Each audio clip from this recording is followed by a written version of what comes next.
or register in a tax haven. Obviously, that companies has some pitfalls that are well explained later on. It's coming later on. But it will be a way of ending up not paying any taxes at all. And the third option, if your country of origin allows you to do it, is to become resident. When I say to become resident, and this is very confusing for many people, when I say when I become resident, it means that you are registered in the tax authorities, not because you have to pay taxes, because maybe you are a pensioner, but you have to be registered with them and fill out a special form for at least 2 years. Secondly, you need to be registered with your local town hall. So if you got a property in Marbella, you have to be registered in the town hall of Marbella. If you have a property in Mijas, you have to be registered in the town hall of Mijas, in the foreigner department. Sorry, in the main central department. We call it Certificado de Empadronamiento. I'm sure many of you have heard about it. It means that you are domiciled, that you are registered in the town hall and you are registered here for certain purposes. To be registered in a town hall, it doesn't mean that it's for tax purposes, which also many people confuse. Tax authorities is one thing, and registration in a town hall is something completely different. But both are necessary in order to become resident and to demonstrate to the tax authorities that for inheritance purposes, you are resident in Spain. Also, separate to that, I would like to clarify something which is very confusing for many people.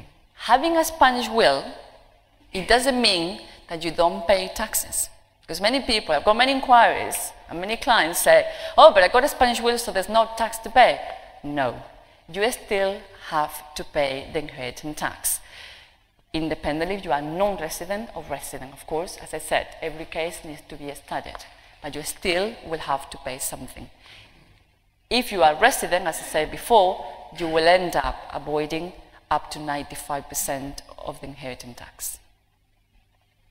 Okay, let's pass on to the next one. Setting the tax values. Right.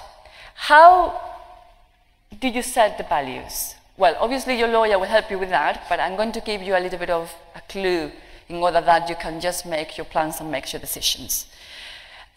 Your estate is constituted not only by your Spanish property, it's also constituted by if you got a car, if you got a stock and shares, if you got a life insurance, if you got a bank account. I mean, obviously if you are residing in Spain or between Spain and your original country, you probably have all these things. So let's start. The real estate. The real estate will be valued at the market price, right? And some town halls, they will, as I said, depending on the municipality, you can also use as a guidance 3 times the cadastral value of the property. What is the cadastral value of the property? It's the value that the town hall uses for the local real estate tax received. We call it, all of you, I'm sure you know, the EV, and the rubbish tax collection. Right, that will be for the real estate. Bank accounts. The bank accounts, it will depend on the balance on the person, of the day the person dies. And that will be also applicable to the stock and shares.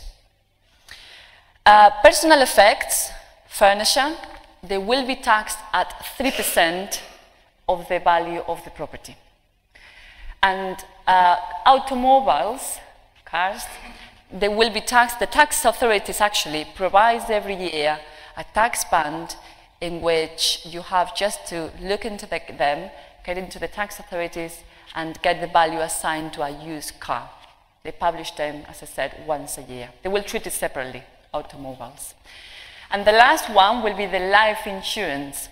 The life insurance, when the life insurance is received by the surviving spouse and the children, there is a reduction of 9,000 euros in the calculation of the state. If it is only the spouse who are receiving the life insurance, it will be treated in a different way. 50% of the life insurance will be calculated as part of the value of the state, and the other 50 of the life insurance will be considered as capital gain tax in her annual tax income calculation. Right, let's go to offshore companies. If the founder of a company, of an offshore company dies, he will have free disposition to leave his assets to whomever he wants. But he has to make sure he has a will outside of Spain. Right. What is that? It means having an offshore company. What happens? That nothing, no transaction will be happening in Spain. So actually the property will remain in the same name of the offshore company.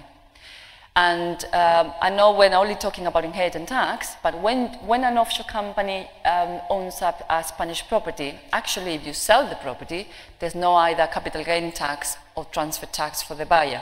So that's an advantage. There is one thing that you have to take into consideration, is that offshore companies, they do pay 3% every year of the cadastral value of the property. Some European Union countries offer the possibility to apply for the exemption, but then your lawyer will have to study the case. Gifts. Right, that's another real inquiry that I got very often. Is really gifts treated as inheritance? Well, it's exactly the same. Inheritance, I mean, you can give a gift to someone, to a family member, while you are still alive, and then you can reserve for yourself, and actually I will advise my client to do that, you can reserve for yourself the usufruct, the right to inhabit the property until that person dies. But with regards to the taxes, it's treated exactly the same. There's no difference. It's exactly the same tax. Actually, there is a disadvantage, because if you apply the Spanish law of gifts, the exemption that spouses and children are beneficial of, they will not be applied. Right, how to minimize your inheritance tax liability? Well, as I mentioned before, to minimize the inheritance tax liability, the best options is the three I mentioned. Is to incorporate Spanish company, incorporate an offshore company, or becoming resident. But you have to remember that not only the deceased person has to be resident, but also the inheritors. There are also other factors which you need to take into consideration. The assets which constitute the estate must be your principal residence. Also, depending on the autonomous region, and don't forget that Andalusia has a special inheritance tax law, Madrid will have a separate one, Valencia will have a different one, so we're talking about autonomous regions. So in Andalusia, this will be applied if the inheritors undertake to keep the property for at least 5 years.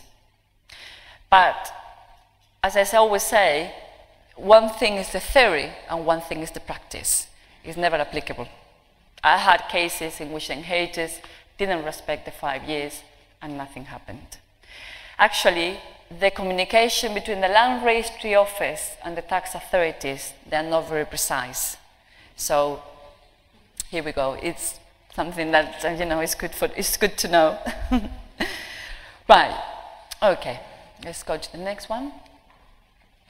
Now, are you aware of the legal procedure your inheritors must follow? I'm sure they're not.